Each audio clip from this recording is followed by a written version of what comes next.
Assalamualaikum warahmatullahi wabarakatuh. Selamat pagi teman-teman. Selamat pagi Bu Ima.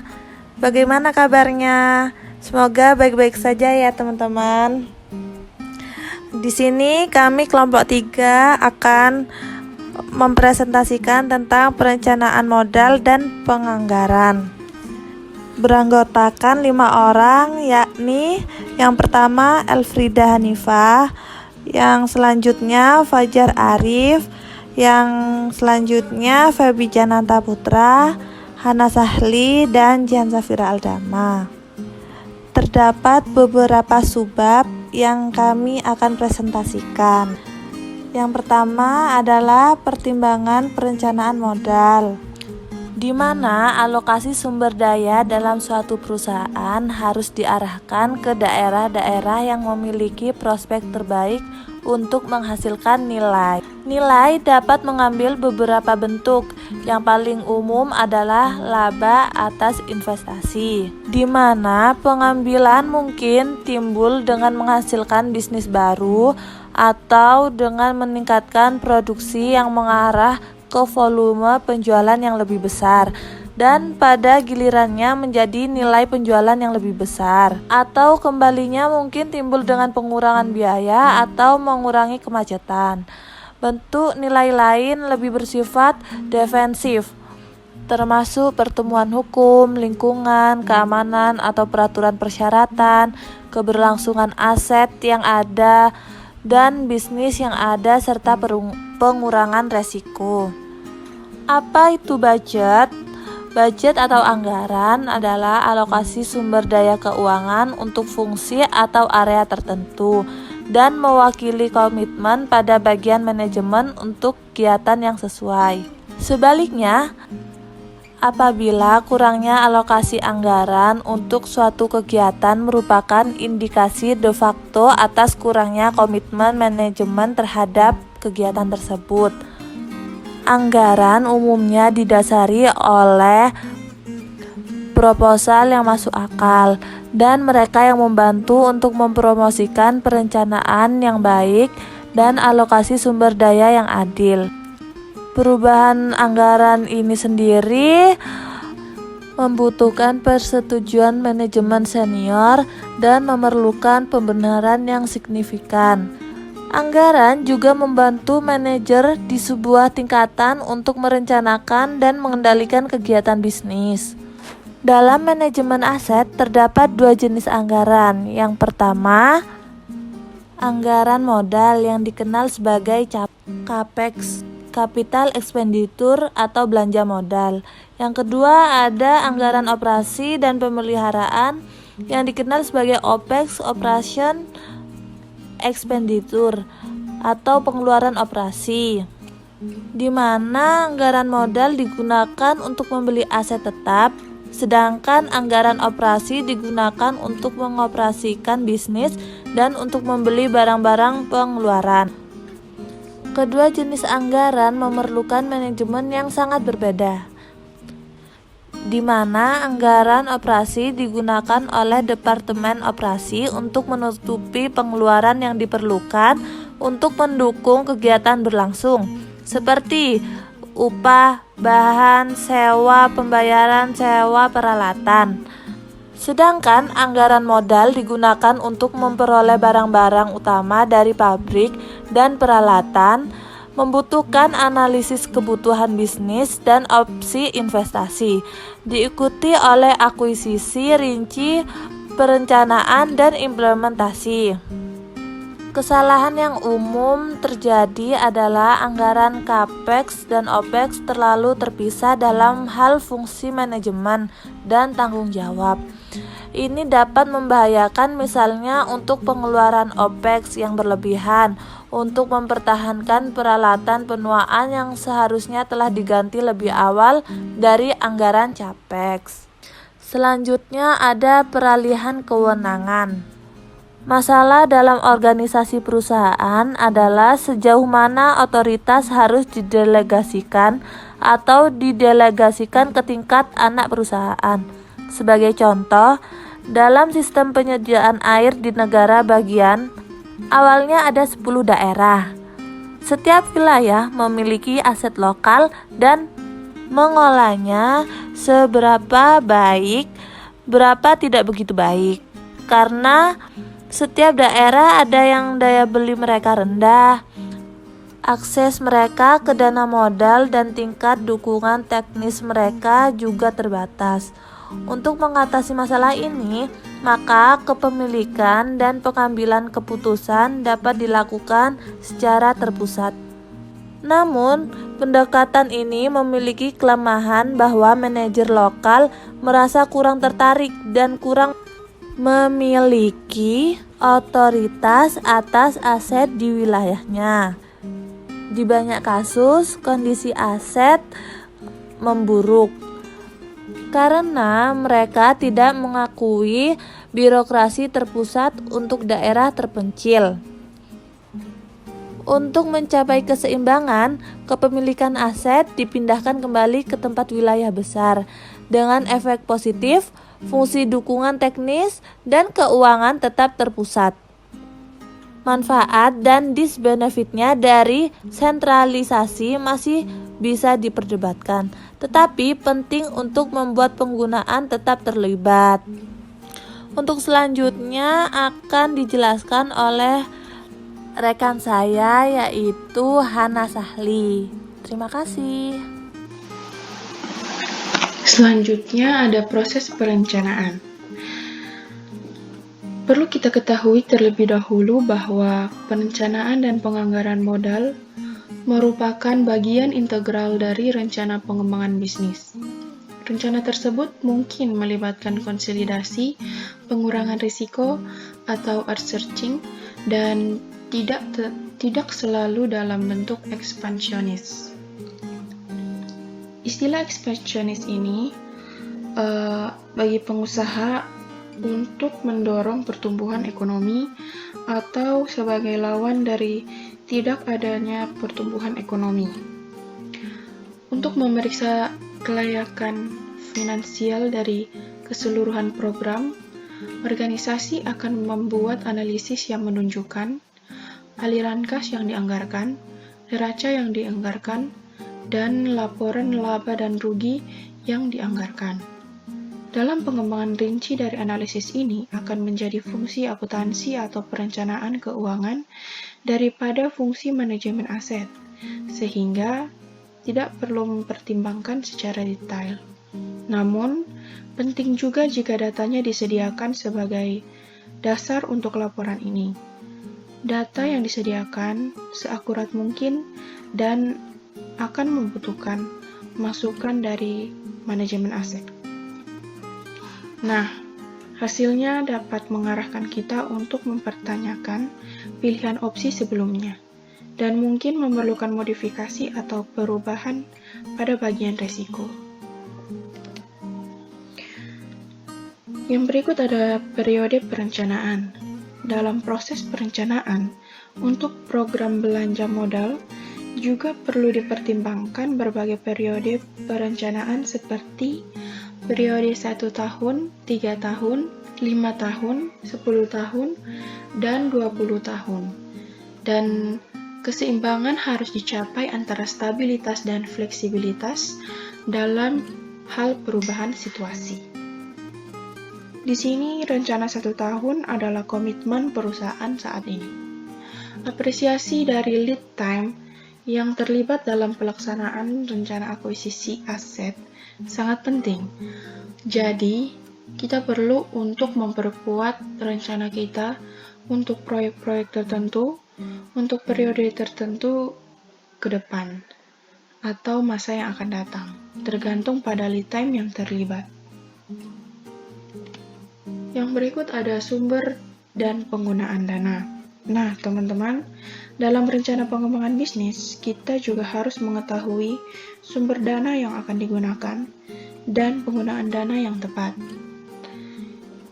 Di sini yang dimaksud dengan sumber dana adalah keseluruhan aktivitas yang mampu meningkatkan jumlah dana kas.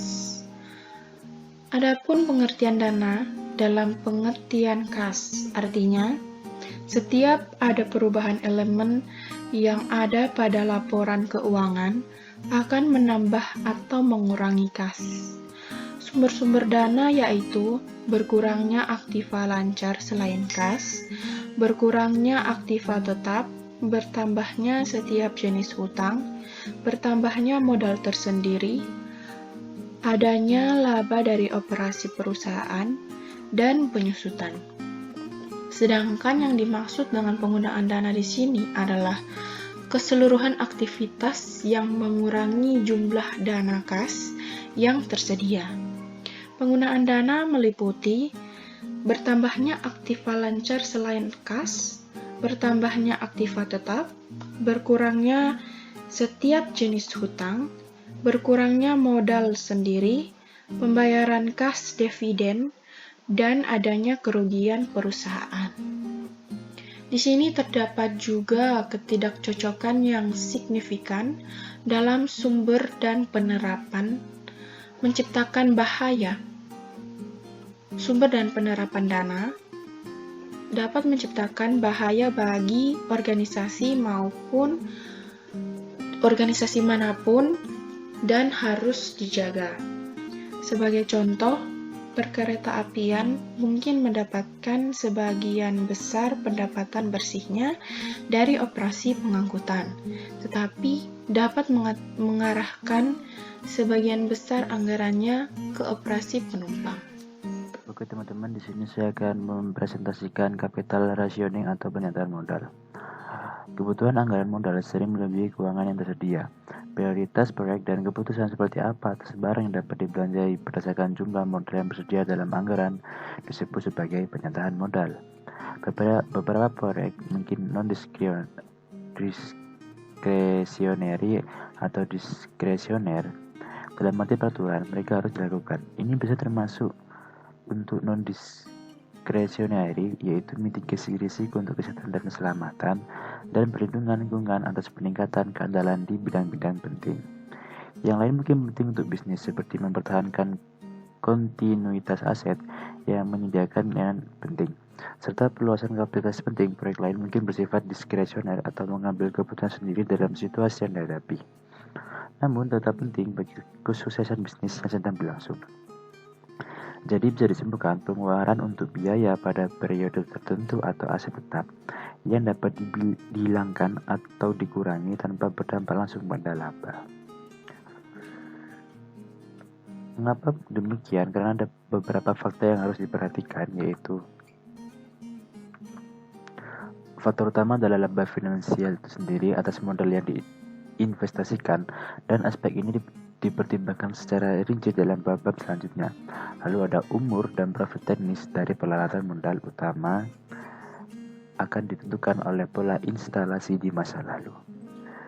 Kita perlu memastikan bahwa modal yang cukup dialokasikan untuk memenuhi persyaratan untuk penggantian dan kemajuan teknis.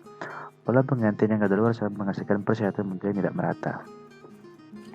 Keputusan pembagian modal sederhana terjadi karena armada barang-barang yang relatif kecil memerlukan pembaruan yang sedang berlangsung.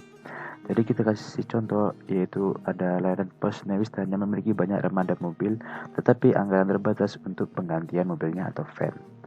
Beberapa mungkin modal juga disisihkan untuk penggantian dengan batas pembelanjaan, perbaikan nilai mahal berdasarkan perkiraan sisa umurnya, meskipun kendaraan itu biasanya tidak akan diganti atas dasar usia saja.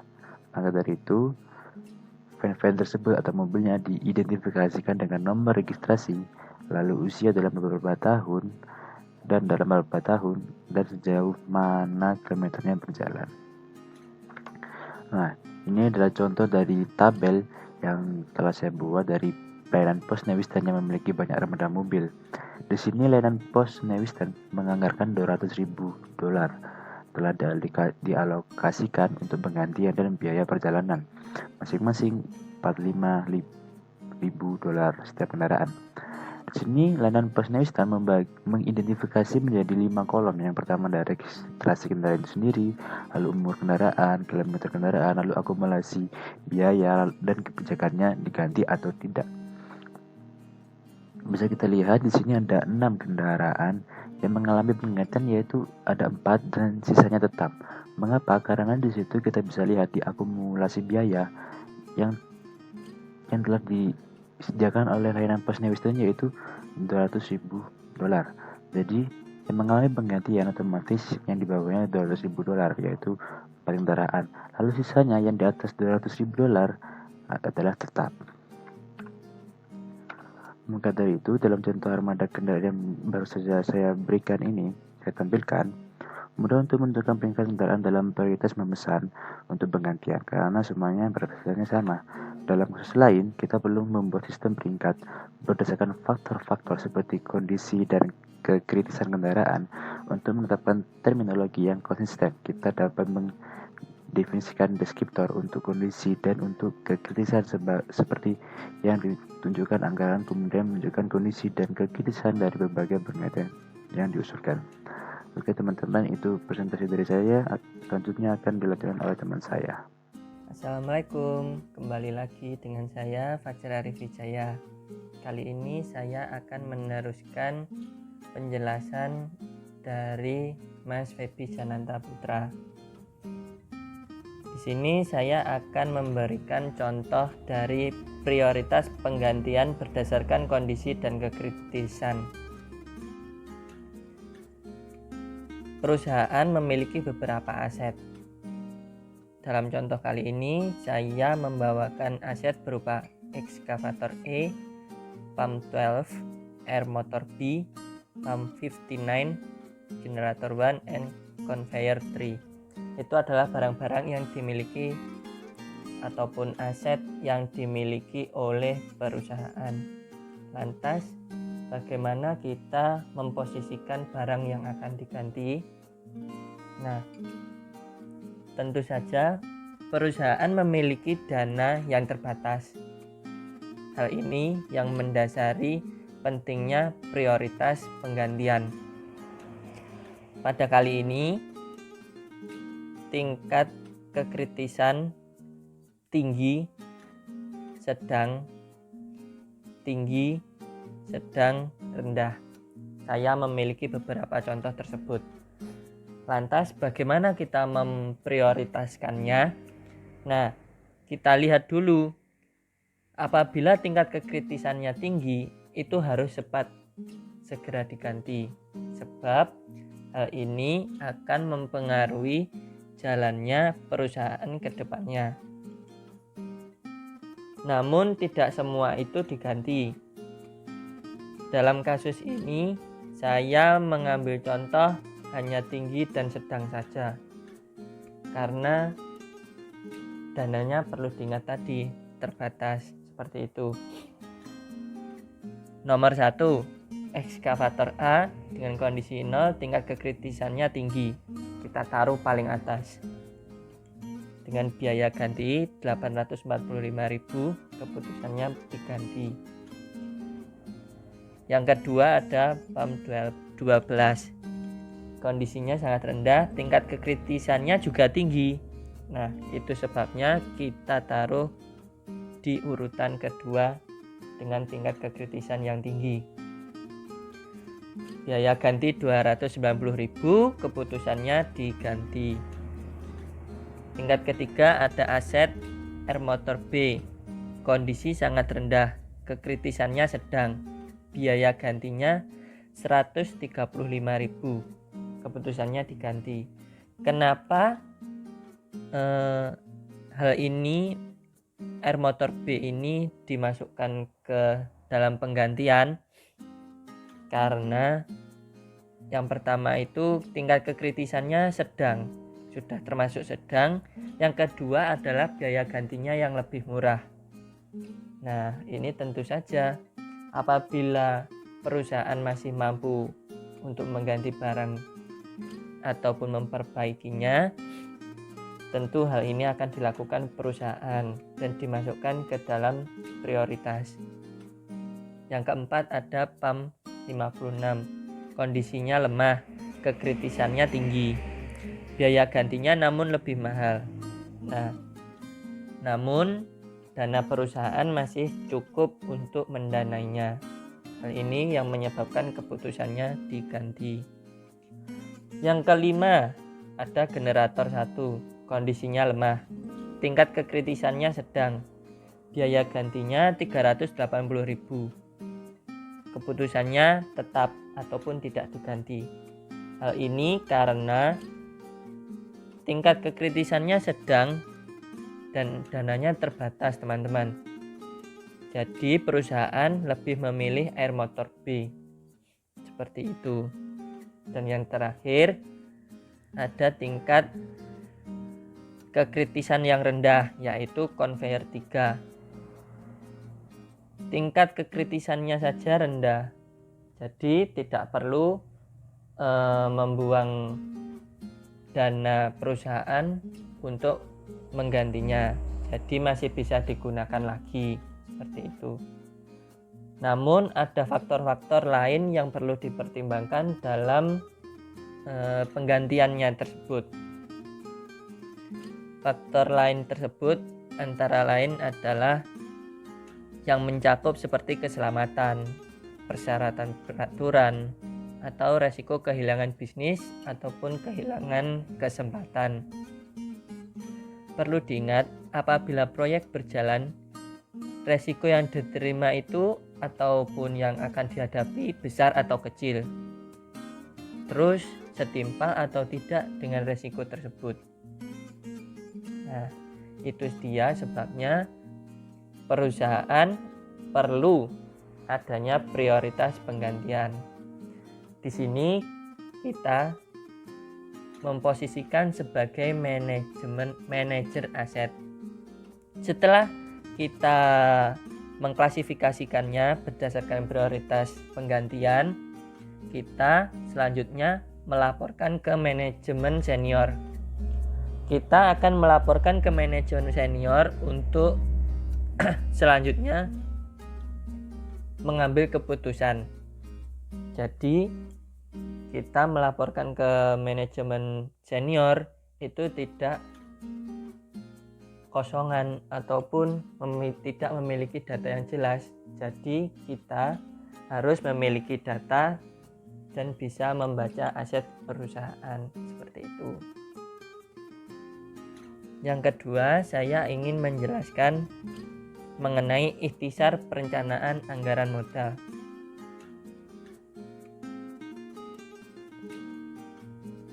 Di sini saya mengambil contoh 9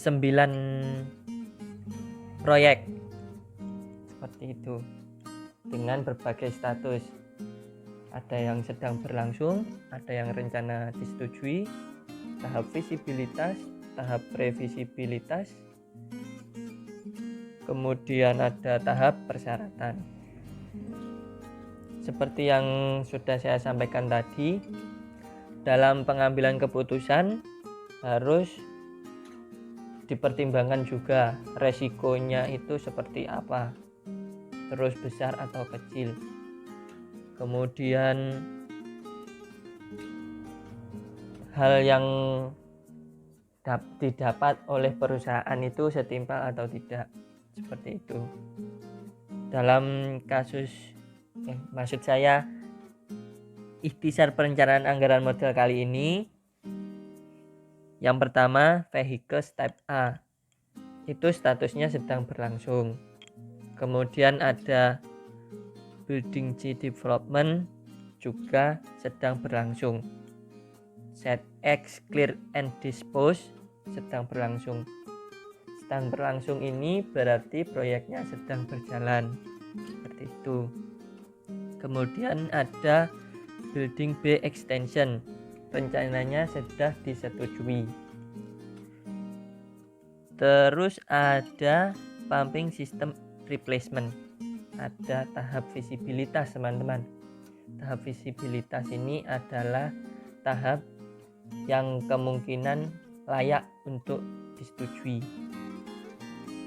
Ada juga vehicles type B. Kemudian ada building A refurbishment, yaitu tahap previsibilitas. Dan yang terakhir ada tahap persyaratan, ada 2, yakni product system A upgrade dan power transformer replace. Tahap persyaratan ini adalah tahap di mana bisa proyek bisa saja disetujui namun ada syarat-syarat tertentu. Kemudian kita melihat sebelah kanan, ada tahun mendatang. Ini perusahaan menunjukkan selama 6 tahun ke depan, seperti itu teman-teman.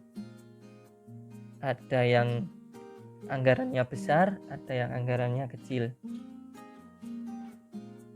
Kita lihat proyek peringkat 1, dianggap paling penting dari lingkungan dan sudut pandang peraturan.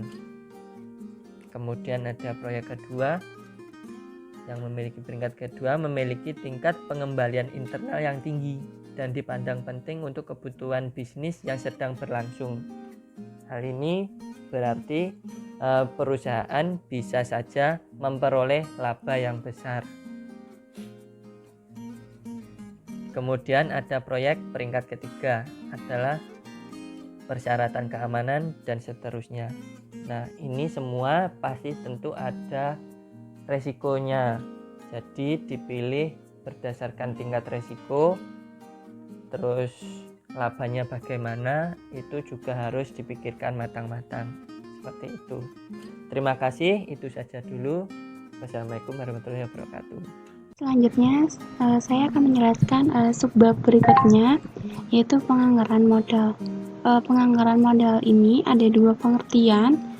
Yang pertama, penganggaran modal adalah keseluruhan proses menganalisis proyek dan memutuskan proyek mana yang akan dimasukkan ke dalam anggaran modal. Untuk pengertian kedua, penganggaran modal merupakan proses perencanaan pengeluaran pada aset-aset yang arus kasnya diperkirakan akan terjadi lebih dari 1 tahun. Penganggaran modal ini meliputi keseluruhan proses perencanaan pengeluaran uang yang hasil pengembaliannya diharapkan terjadi dalam jangka waktu lebih dari 1 tahun. Oleh karena itu, penganggaran modal ini dikatakan juga sebagai proses yang dilakukan dalam menganalisis serta mengelola perencanaan penggunaan aset yang pengembaliannya terjadi dalam jangka panjang. Untuk kasus ini bisa dilihat di tabel 7.3, di mana tabel 7.3 ini adalah istisar perencanaan anggaran modal yang menunjukkan portofolio proyek-proyek modal yang berada pada berbagai tahap pengembangan. Kolom status ini menunjukkan tahap kemajuan untuk setiap proyek. Misalnya proyek 8, peningkatan produksi streaming A saat ini pada tahap konsep. Proyek-proyek di bagian atas daftar adalah proyek yang sedang dalam proses akuisisi atau pengembangan proyek 1 ke 3. Untuk proyek 4, disetujui tetapi belum dimulai. Untuk proyek 5 dan 6 berada dalam tahap perencanaan kelayakan. Kemudian proyek 7 berada dalam tahap perencanaan prakelayakan dan proyek 8-9 berada pada tahap analisis kebutuhan. Proyek-proyek ini akan naik ke atas sebagai status mereka berkembang menuju penyelesaian. Selanjutnya, dalam prakteknya, jumlah proyek akan membutuhkan banyak tabel yang lebih besar atau dibuat terpisah untuk fokus pada proyek dengan tahap perkembangan tertentu atau pada proyek untuk bidang-bidang tertentu dalam bisnis. Ketersediaan keuangan dapat bergantung pada banyak faktor yang tidak selalu mulus seiring waktu. Kedua persyaratan proyek dan situasi keuangan organisasi dapat bervariasi tergantung pada faktor eksternal dan internalnya. Faktor keterlambatan termasuk perubahan dalam ruang lingkup tertentu, keterlambatan dalam menentukan persyaratan, dan perlambatan pasokan. Dalam organisasi dengan sistem penganggaran tahunannya ketat, penundaan dalam satu proyek dapat bekerja untuk keuntungan yang lain. Selanjutnya ada tabel 7.4, yaitu anggaran modal tahun sekarang. Dalam jangka pendek, perlu mengelola anggaran modal untuk tahun berjalan dan untuk jangka waktu menengah lainnya. di tabel 7.4 ini menunjukkan contoh anggaran modal tahun berjalan yang ditunjukkan di bawah sejumlah pos item, kemudian ada anggaran sekarang, aktual sekarang, perencanaan kini, aktual perencanaan, dan uncommitted. Di sini uncommitted ini diperoleh dari anggaran sekarang dikurangi aktual plus perencanaan. Dana yang belum disetujui pun juga diperlihatkan. Manajemen anggaran akan melibatkan manajer yang bertanggung jawab atas berbagai tugas atau proyek. Nah, di sini manajer anggaran dibantu untuk bekerja menuju hasil terbaik dan dapat dicapai dengan pemahaman tentang faktor lead time dalam proyek, kemudian kebutuhan untuk mengolah sumber daya di dalam dan di antara proyek, serta resiko yang akan terjadi. Sekian presentasi dari kelompok kami. Terima kasih buat teman-teman yang sudah meluangkan waktunya untuk melihat video ini. Jangan lupa absen di live chatnya ya. Sampai bertemu di Google Meeting setelah ini. Bye.